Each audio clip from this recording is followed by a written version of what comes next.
तो types of research, एक होती है प्योर या फंडामेंटल रिसर्च या बेसिक रिसर्च, जहाँ पे हम सिर्फ सिद्धांतों के ऊपर स्टडी करते हैं। यहाँ कोई भी हम अलग से कोई मेडिसिन देंगे या कुछ इस तरह का काम वो नहीं करते, हाँ सिर्फ रूल्स को हम फॉलो करेंगे कि हाँ ये रूल है इस पैथी का, और उसको हम प्रूफ करते हैं कि हाँ ऐसी चीजें होती हैं कि भाई पंच महाभूत है या त्रिदोष है, इस तरह की बात है। तो नाम याद रखना, प्योर, फंडामेंटल या बेसिक रिसर्च। तो रिसर्च दो तरह की, प्योर और अप्लाइड। अप्लाइड में जहाँ पे आप कुछ दे भी रहे हो, है ना, कोई मेडिसिन वगैरह भी दे रहे हो। क्वांटिटेटिव, ज्यादा वैल्यूएबल होती है रिसर्च क्वालिटेटिव के कंपैरिजन में। तो क्वांटिटी, जिसको आप नाप सकते हो, नंबर है, कोई यूनिट है उसके नापने की, जैसे किलोग्राम में, मीटर में, है ना। और एक होता है क्वालिटेटिव, तो जिसमें आप कोई यूनिट के साथ नहीं नापते, सिर्फ आप बात करते हो कि ये कलर जो है इसका गोरा है, काला है, इस तरह की बात। तो वहां पे कोई वैल्यू नहीं होती है।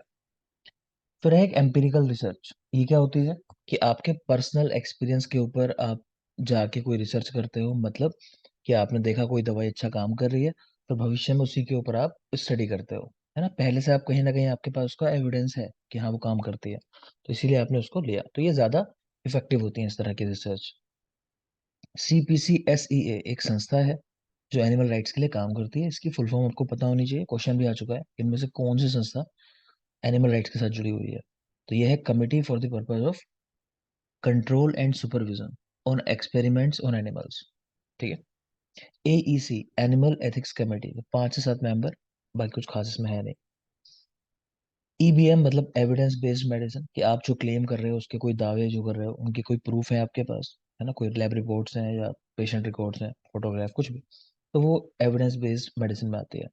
रिसर्च आर्टिकल प्रोटोकॉल, तो इमरेड आपको याद रखना है कि रिसर्च आर्टिकल कैसे पब्लिश कराना है। तो इमरेड, इमरेड यानी introduction, method, result and discussion. Research database, जहाँ हमारा डेटा स्टोर रहता है, तो एक जरूरी हम बात कर चुके हैं TKDL की, तो आप जानते हो गाजियाबाद। उसके बाद धारा, पबमेड, ये रिसर्च डेटाबेस है कुछ। और धारा की फुल फॉर्म याद रखोगे, digital helpline for Ayurveda research articles. Digital helpline for Ayurveda research articles, PubMed, इसको NCBI और NLM ने डेवलप किया। NCBI, national centre for biotechnology information. हाँ बेटा, कुछ कहना चाह रहे हैं? नहीं, ठीक है। NLM, national library of medicine.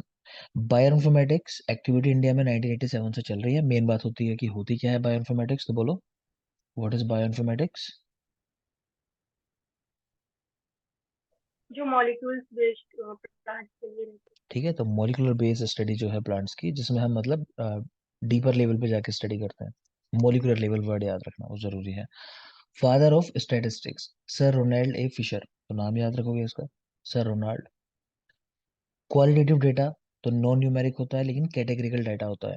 मतलब क्या है कि एक खास आप किसी कैटेगरी को असाइन करते हो कि भाई ये सारी चीजें जो है इस कैटेगरी की हैं, है ना? लेकिन आप नंबर नहीं काउंट करते, उनको एक साथ रख देते हो।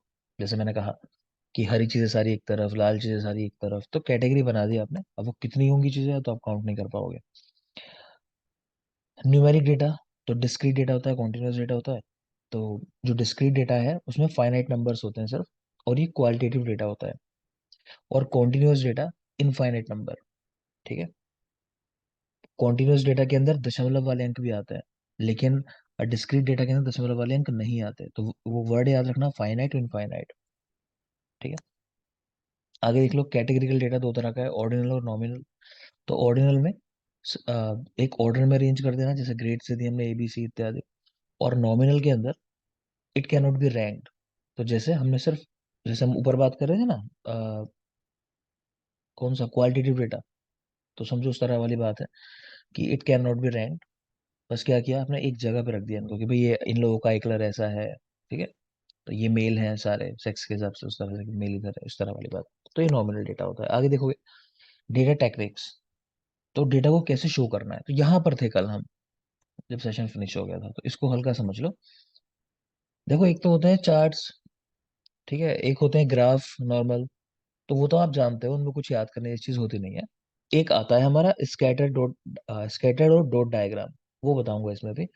बाकी इसके अलावा दो ही अलग से स्ट्रक्चर होते हैं, थोड़ा अलग तरीके से चीजों को दिखाते हैं। तो ये क्या होता है, एक पाई डायग्राम, एक पिक्टोग्राम है। तो पाई डायग्राम में क्या होता है, जैसे आजकल इलेक्शन है, तो मैं उसी रेफरेंस में फिर बता रहा हूँ आपको। तो इलेक्शन में अब आज से आप जब भी न्यूज देखोगे ना, तो उसमें आपको हमेशा एक चार्ट बना जरूर दिखाई देगा। कोई भी न्यूज चैनल अपनी कवरिंग कर रहा होगा तो एक चार्ट जरूर दिखाएगा कि पिछली बार क्या हुआ था, कि उत्तर प्रदेश में दिखाएगा कि इतना एरिया जो है, काफी बड़ा एरिया होगा जाहिर सी बात है, कि बीजेपी गवर्नमेंट को मिला था और कांग्रेस का छोटा सा होगा, कहीं समाजवादी पार्टी को काफी सारी सीट्स होंगी कुछ, है ना। तो इस तरह से वो चार्ट दिखाया 360 के अंदर, तो उसको क्या बोलते हैं, उसको बोलते हैं पाई डायग्राम। अगेन ये भी क्वालिटेटिव है, क्योंकि आपने देखा होगा वो लोग जब बात करेंगे तो ये नहीं बात करेंगे कि अ, इतने इतने, वो कलर से दिखाएंगे सर। ये ग्रीन वाला एरिया जो है ये बीजेपी का, मतलब जो भी ग्रीन सैफरॉन दिखाते हैं कि ये बीजेपी का है, ये दूसरी पार्टी का है, तो इस तरह की बात होती है। तो that is pi diagram. Clear. तो इमेज दिखा के आपसे पूछे ये क्या है, तो पाई डायग्राम है। नेक्स्ट देख लो पिक्टोग्राम।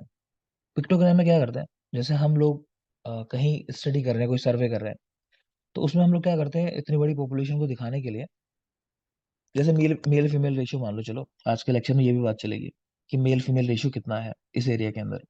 तो जनरली 1,000 से ऊपर अब कभी कई स्टेट में हो चुका है। हरियाणा में भी मुझे लगता है अब तो बहुत ही करीब आ चुका है, 1,000 के आसपास ही है, मेल फीमेल दोनों इक्वल है लगभग। ठीक है।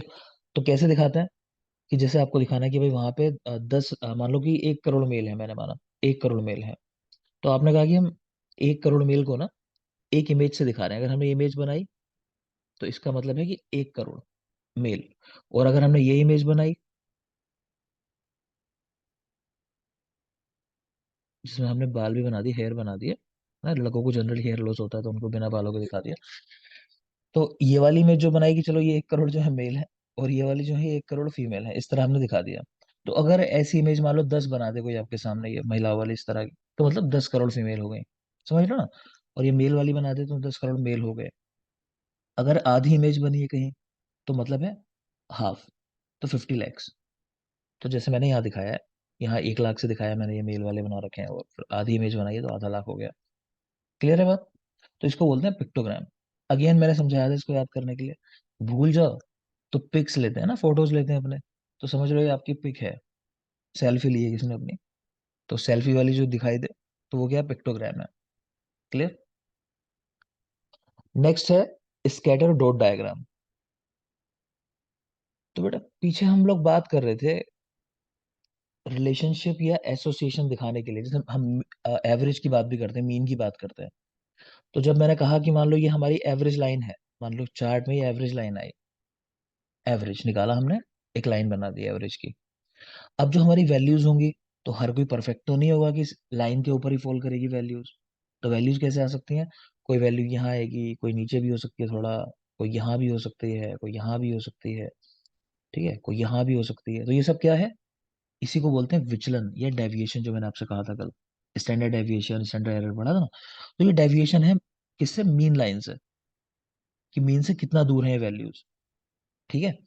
तो इसी चीज को दिखाना, मतलब कि एवरेज लाइन खींची और उसके आसपास अपने वैल्यूज दिखा दी जो भी जहाँ आ रही हैं, तो उसको क्या बोलते हैं, स्कैटर डॉट डायग्राम।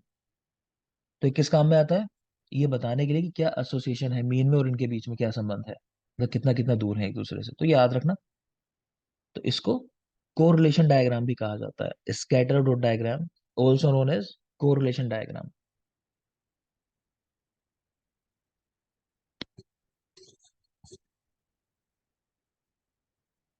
एक मिनट बेटा।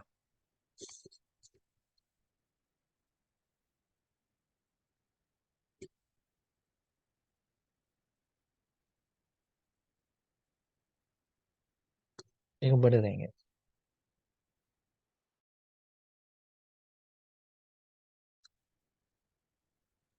नेक्स्ट लिख रहे हो आप लोग, स्टैंडर्ड डेविएशन और कोएफिशिएंट ऑफ वेरिएशन, ये दोनों बातें मैं बता चुका हूँ और कुछ नया नहीं है।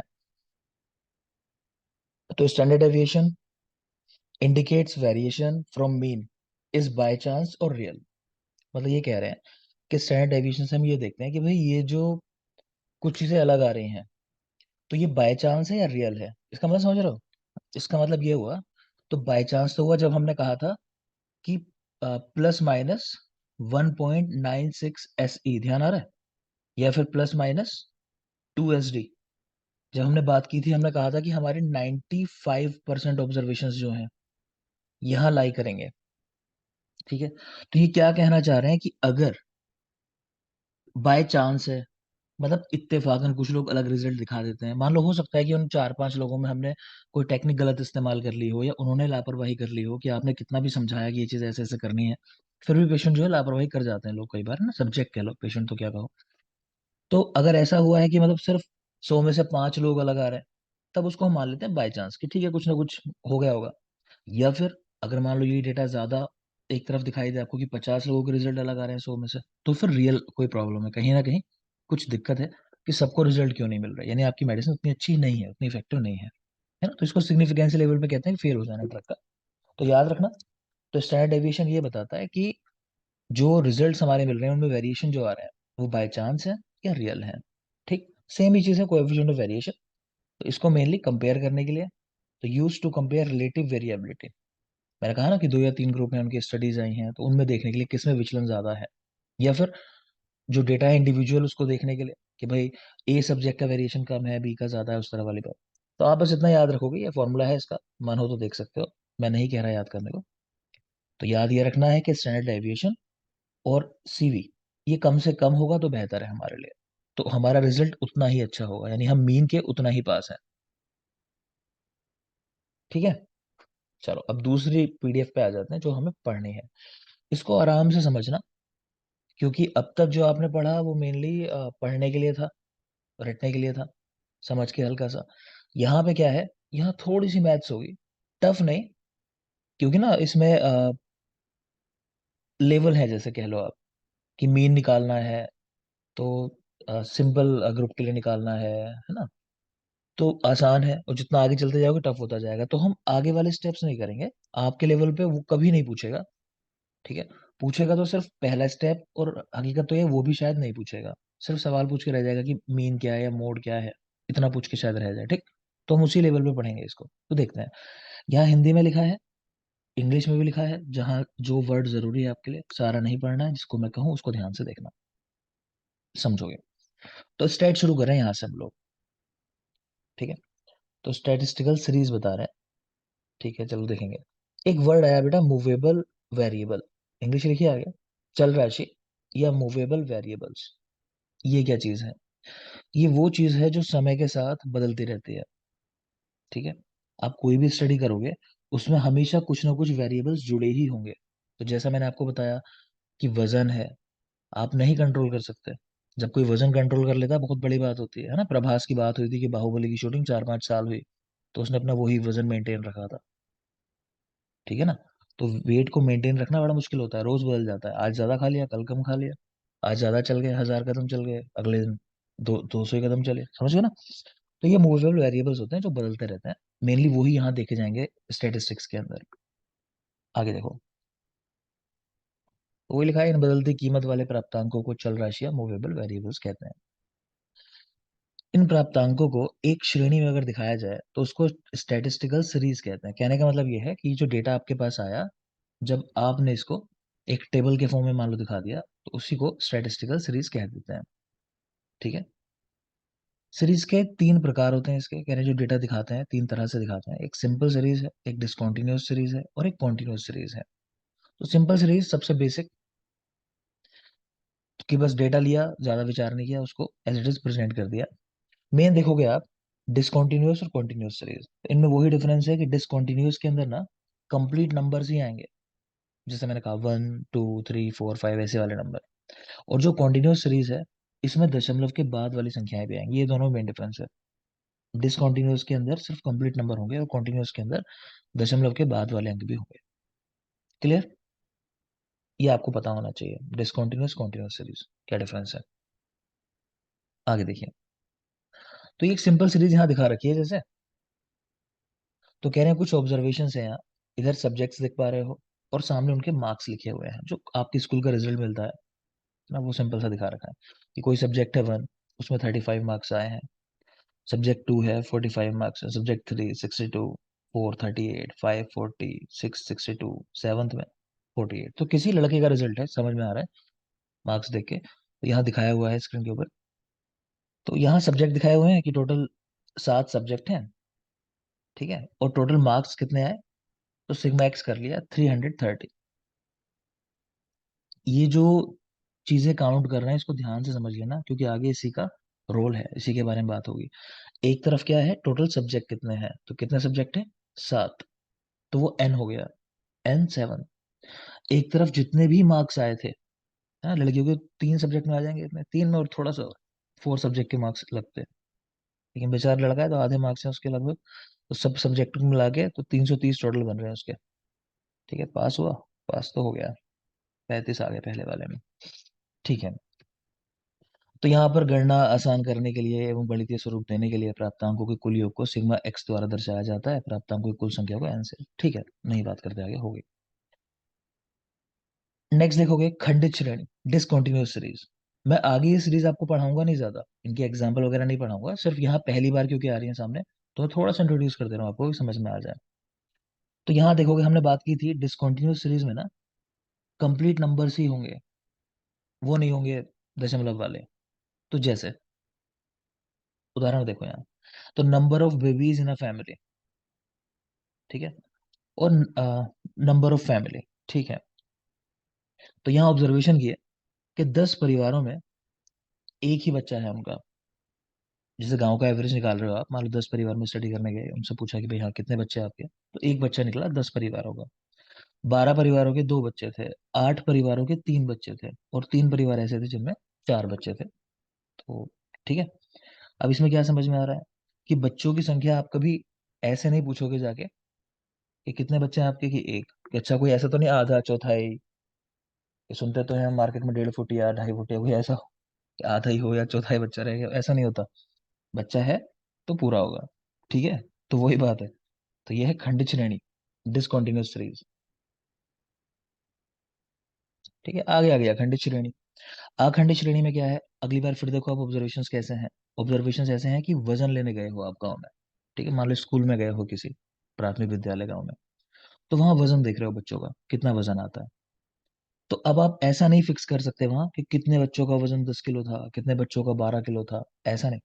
तो वहां कैसे होगा कि हमने एक कैटेगरीज बना दी कि भाई चलो देखते हैं कि 10 से 20 किलोग्राम के कितने बच्चे हैं, 20 से 30 किलोग्राम के कितने हैं, 30 से 40 के कितने हैं, 40 से 50 और 50 से 60, इस तरह करके।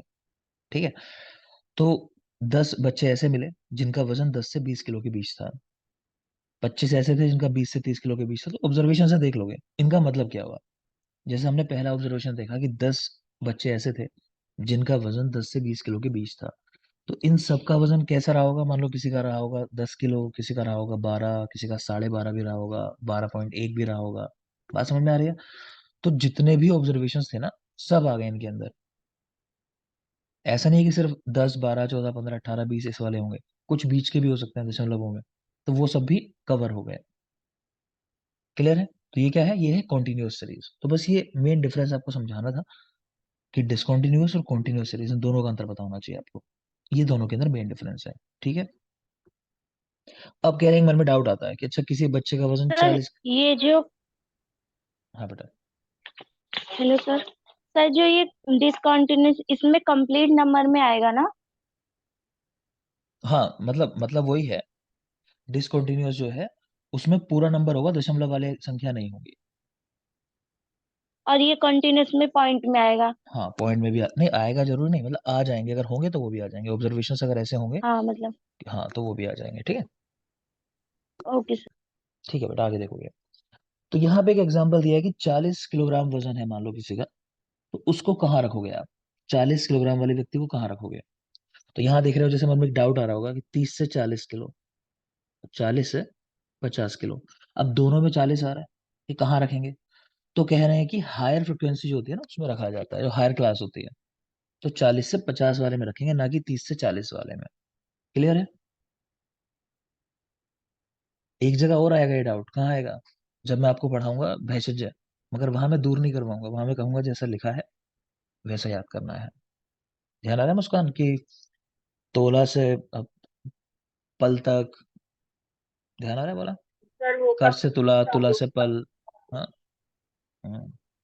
को स्टार्ट हो, वो जो आपने टिप बताई थी, हाँ, कब कुपरादो तो है, एक कब वो है ना, फर्स्ट से? जब जब क्वाथ बनाते हैं द्रव्यों का, कितने गुना लेते हैं, नहीं जाना, कर से पल तक, पल से तोला। ऐसे नहीं सर, वो हाँ हाँ, 16 या कहीं ठीक कहीं है, 16 दिया है, चलो ठीक है, तो जिन्होंने पढ़ा है वो रिलेट कर पा रहे होंगे, अभी जिन्होंने नहीं पढ़ा है तो आप लोग नहीं कर पाओगे रिलेट। तो वहाँ क्या है, तो वहाँ ऐसी कॉमन नाम आता है, पल 2 बार आ जाएगा तो समझ नहीं आता कहाँ रखें। लेकिन अब लिखा है तो वहां तो हम नहीं पूछ सकते आचार्य से जाके भी क्या करना है भाई साहब। तो वहां तो जैसा लिखा है उसको याद कर लेना है। ठीक है ना। आगे देखोगे, चलो। नेक्स्ट कह रहे हैं फ्रीक्वेंसी डिस्ट्रीब्यूशन। इसमें नहीं जाना आपको, रहने दो। बेसिक समझना चाहो तो समझ सकते हो कि ये जो हमने अभी कैटेगराइजेशन किया था ना, ये वाला 10 से 20 किलो, 20 से 30 किलो, कह रहे हैं कैसे किया जाता है, फ्रीक्वेंसी डिस्ट्रीब्यूशन कैसे करते हैं, कि कितने का गैप लेना है, 10 का, 20 का, 30 का। जैसे ऐसा भी तो हो सकता था कि 10 से 50 किलोग्राम, है ना, 50 से 100, 100 से 150, इस तरह भी रख सकते थे मान लो, तो 0 से 50, 50 से 100, 100 से 200, 150, 150 से 200। तो कह रहे हैं ये कम से कम 6 और अधिक से अधिक 12 से 15 वर्गों में विभाजित करते हैं। कोशिश करते हैं कि 6 हमारे पास रेंज हो ऑब्जर्वेशंस के लिए। ठीक है। अब जैसे यहाँ पे एक रफ डेटा दे दिया आपको कि भाई ये लोगों का वजन है, अलग अलग लोगों के वजन दे रखे हैं आपको। तो कह रहे हैं कि भाई इसका बना लो, आप ये चार्ट बना लो, किस तरह बनाओगे। तो कह रहे हैं यहाँ कम से कम जो वजन है ना वो 10 किलोग्राम का है इस टेबल के अंदर, उन्होंने सर्किल कर दिया, देखोगे अगर।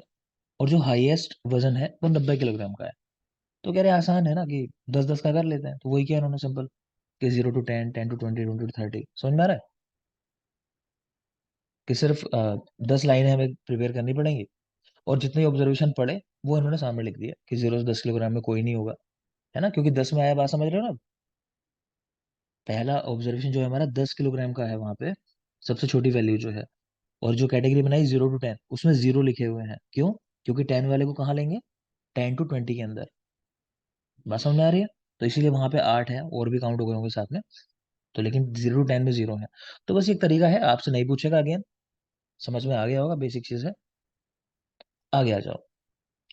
तो पूरा स्टेट हम पढ़ रहे हैं एवरेज के लिए, तो अब ये जरूरी चीज आ रही है, 3 चीजें इसमें पढ़ोगे, बस इतना ही जरूरी होता है स्टेट के अंदर। मीन, मीडियन और मोड, इनको हमें समझना है। आपके लेवल पे क्या समझना है कि ये तीनों क्या है, ये तीनों एवरेज को बताने वाली चीजें हैं, एवरेज को। ठीक। अब देख लो, कह रहे हैं औसत कीमत एक ऐसी माप है जो पूरी श्रेणी का प्रतिनिधित्व करती है। अर्थात इस एक कीमत पर से हम श्रेणी की अन्य प्राप्तांकों की कीमतों का अंदाजा लगा सकते हैं। औसत कीमत का दूसरा फायदा ये भी है कि इसकी मदद से दो श्रेणी के बीच की तुलना आसानी से कर सकते हैं। संक्षिप्त में, औसत कीमत का हेतु श्रेणी को सारांश के तौर पर सरलता से प्रस्तुत करना है। छोड़ो सारी बात, क्या है आप समझ गए। मतलब ये है कि मैंने अगर कहा, मान लो मैंने कहा कि भाई मेरे यहाँ अगर 50 बच्चे पढ़ते हैं, तो उनमें से मैं देखता हूँ कि साल में या 2 साल में, नहीं तो कि मैक्सिमम तो कहीं ना कहीं कुछ अच्छा कर ही लेते हैं। मैंने कहा अगर, मैंने कहा कि हाँ 50 में से मान लो कि 45 बच्चे तो अच्छा कर ही जाएंगे, कुछ कोई एमओ हो जाएगा, कोई पीएचडी हो जाएगा, कोई पीजी हो जाएगा, जो कर रहे होंगे। तो आपने आइडिया लगाया कि सही है, चलो सर पढ़ाते हैं, सही पढ़ाते होंगे, ये सही कोचिंग, चलो पढ़ लेते हैं। मान लो आइडिया लगा लिया, है ना। एक मैंने कहा कि मेरे यहाँ 50 बच्चे पढ़ते हैं, तो 2 से 3 बच्चे तो हर साल मेरे सिलेक्शन लेते ही लेते हैं। तो आप समझ गए कि अच्छा होते तो हैं सिलेक्शन, मतलब सर पढ़ाते ही हैं, लेकिन शायद बच्चे नहीं पढ़ रहे होंगे, कंट्रोल नहीं होगा इतना अच्छा कि 2 ही बच्चे निकाल पा रहे हैं खाली। दो क्यों निकाल पा रहे हैं, पढ़ाया तो है, बाकी नहीं निकाल पा रहे। तो आपको एक एवरेज बना, आपके समझ में कुछ बातें आई, जब मैंने एवरेज वैल्यू आपके सामने रखी, तो आपने कुछ समझा उससे। ठीक। तो वही बेटा एवरेज होता है। या मैंने कह दिया, घर में लड़के निकलते हैं सब्जी लेने के लिए, तो मम्मी समझा के भेजती है कि देखो आलू लेने जा रहे हो, 20 रुपए किलो मिलेगा, है ना। तो ये नहीं कि 20 रुपए किलो ही मिलेगा। तो लड़कों को पता चल गया। नहीं तो उन्हें कोई 100 रुपए किलो देना तो सोचेंगे बड़ा सस्ता मिल रहा है, ले चलते हैं, चलो शायद इतना रेट होगा। मम्मी ने पहले ही बता दिया 20 रुपए किलो, तो पता है 18 मिल रहा है तो भी सही है, 22 मिल रहा है तो भी सही है, इसके आसपास ही मिलेगा, कहने का मतलब है। बात समझ गए। तो वही होता है एवरेज, जो पूरी श्रेणी का प्रतिनिधित्व करे, यानी मार्केट में जो जो बैठे हैं सब्जी वाले सारे वेंडर्स का आपको पता चल गया कि 20 के आसपास का मिलना चाहिए। क्लियर। अब ये 3 चीजें हैं, मीन, मीडियन और मोड। तो इनके आप जो इंडिकेटर्स हैं वो देख लो। पहला है एक्स बार। एक्स बार बोलते हैं ऊपर लाइन जो खिंच जाती है, एक्स बार, तो इससे मीन को दिखाते हैं। यही सबसे ज्यादा हम पढ़ेंगे, एक्स बार। दूसरा देख रहा हूँ मीडियन, वो एम है। और तीसरा है मोड, वो जेड होता है। हिंदी नाम भी लिखे हैं, मैं उनकी बात नहीं कर रहा, क्योंकि ज्यादातर ये स्टेट वाला पार्ट है तो इंग्लिश नेम ही यूज करते हैं। तो मध्यक, मध्यस्थ, बहुलक। अब देखते हैं फर्स्ट, जो सबसे बेसिक चीज है, मीन। देखोगे सिर्फ इस फॉर्मूले को देखना, बाकी चीजों फोकस नहीं करना आपको। तो मीन का फॉर्मूला क्या है? तो X bar equals to sigma X upon N. ये आपको बिल्कुल रटा हुआ होना चाहिए, X bar equals to sigma X upon N. ये रटा हुआ होगा सबको। अब कैसे निकालेंगे? आपको सवाल दे दिया, क्या देगा सवाल? देखो ये उदाहरण लिखे हुए हैं, जिसको ना समझ में आए इसमें हर जगह उदाहरण मैंने लिख रखे हैं। ठीक है, मैंने क्या, मेरे एक सीनियर थे, उनके नोट्स थे बड़े अच्छे, उन्होंने बनाए थे उस टाइम में, तब मिलती नहीं थी चीजें, ये रिसर्च वाली ज्यादा। और 2 साल 2.5 साल हो गए शायद, तो 35 साल के थे वो, तो हार्ट अटैक आ गया था उनको, कार में वो मिले थे अपने अपने, अगर न्यूज पढ़ी होगी। यूपी मेडिकल ऑफिसर थे उन्नाव, तो हार्ट अटैक आ गया था उनको। उनके नोट्स हैं, खैर बड़े अच्छे थे। तो देखोगे यहाँ पे, तो ये कुछ ऑब्जर्वेशंस दिए हुए हैं आपको, 2 4 8 12 16 20 18 10 8 और 5। ठीक है, आपको फॉर्मूला याद है कि हमें क्या निकालना है? हमें निकालना है एक्स बार। हमारा फॉर्मूला है sigma X upon N.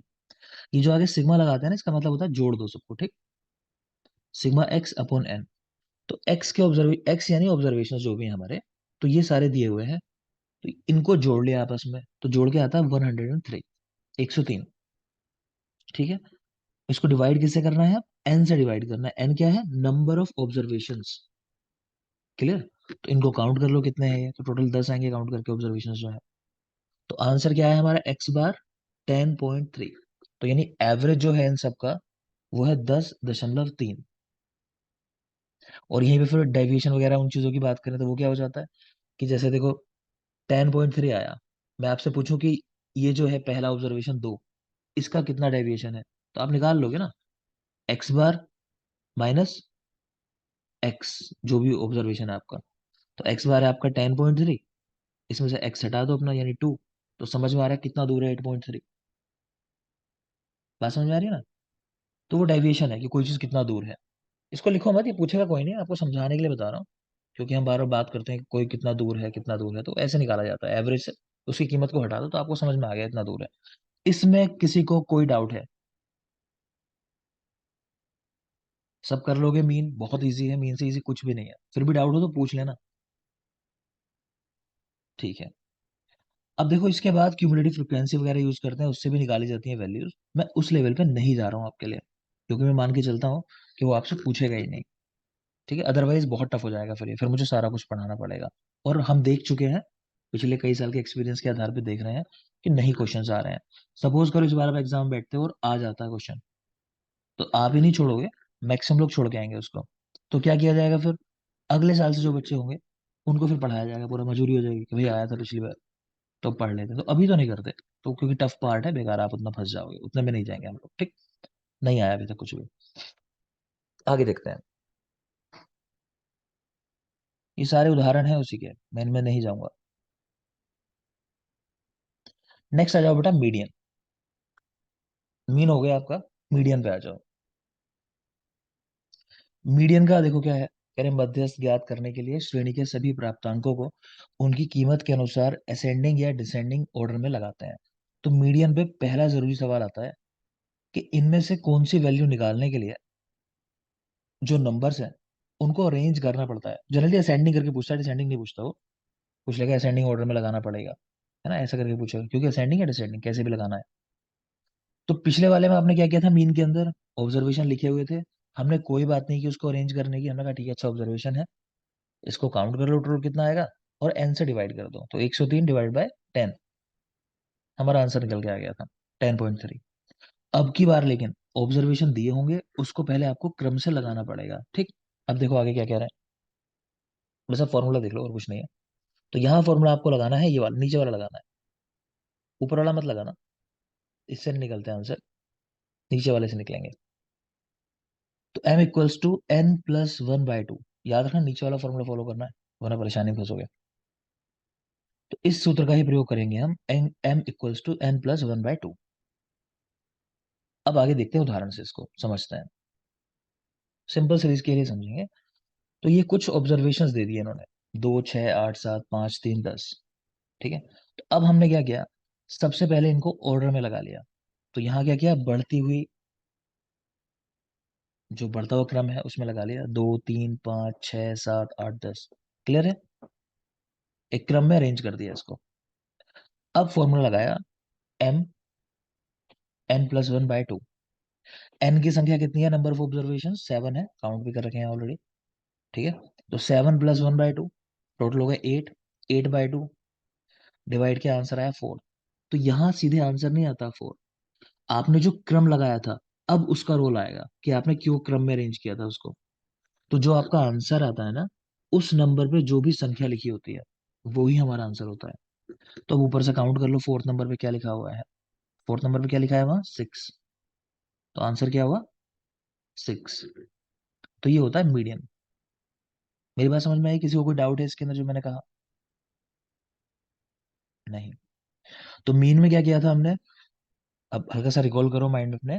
Mean में हमने ये किया था कि हमें कुछ वैल्यूज दी हुई थी, हमने कुछ नहीं किया उनके साथ, सिर्फ उनको काउंट कर लिया कितने हैं ऑब्जर्वेशन, और टोटल उनको काउंट करके कितना आता है। ठीक है, फॉर्मूला लगाया क्या, X bar equals to sigma X upon N. तो सिग्मा एक्स में उन सारी संख्याओं को जोड़ दिया तो 103 आया जोड़ के, डिवाइडेड बाय एन, तो एन था वहां 10, 10 था एन वहां ऑब्जर्वेशन। तो आंसर आ गया, बस सिंपल, वो बहुत आसान है। फिर आता है हमारा मोड। मोड में हमने क्या किया कि जो भी हमारे पास ऑब्जर्वेशंस थे, सबसे पहले हमने उनको एक क्रम में अरेंज किया। तो यहाँ असेंडिंग क्रम जनरली ऐसे ही लगाते हैं, असेंडिंग में, डिसेंडिंग में मत जाना, असेंडिंग में ही लगाया जाता है। ठीक है, तो इस क्रम में लगा लिया इसको, अपना फॉर्मूला लगा दिया, n+1/2। लगाने के बाद आंसर आया हमारा 6, माफ करें 4। फिर 4 को क्या किया हमने, हमने देखा कि हमारी जो हमने ऑब्जर्वेशंस रखे हैं उनमें फोर्थ नंबर पे कौन सा ऑब्जर्वेशन है। तो ऑब्जर्वेशन था 6। तो कई लोग ये गलती करते हैं, एग्जाम में भूल जाते हैं, बाद में सीधा यही आंसर लगा के छोड़ देते हैं, क्योंकि मन में यही बात रह जाती है कि m=n+1/2। तो ये तो लगा लिया, लेकिन बेटा इसके बाद ऑब्जर्वेशन देखना भी पड़ेगा उस टेबल के अंदर।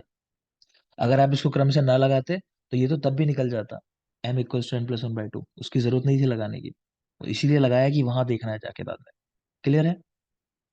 नहीं समझ में आया हो, कोई डाउट हो, तो जो दोनों चीजें पढ़ाई इनको जाके एक बार देख लो। एक ब्रेक ले रहे हैं 10 मिनट का, वापस आएंगे, कंटिन्यू करेंगे। और भी देख लो, आपको कुछ मानो समझने का इसमें बीच में जो लिखा हुआ है, तो वो भी आप पूछ सकते हो मेरे से। ठीक है, बता मैं सारा दूंगा, लेकिन मैंने कहा आपके काम का नहीं है बेटा, फालतू फंसोगे, बहुत सारी चीजें लिखी हैं ऊपर, देखोगे अगर तो। मैं नहीं जाना चाह रहा उसके अंदर, पूरे मैथ्स के सम हैं उस तरह के, तो वो रिसर्च जब आप करते हो पीजी तब पूछे जाते हैं। आपके एग्जाम में क्वेश्चन भी आते हैं जब आप पीजी कर रहे होगे, इस लेवल पे नहीं आते हैं। ठीक है ना? तो एक ब्रेक लेंगे, 10 मिनट, वापस आओ, कंटिन्यू करते हैं। Thank you.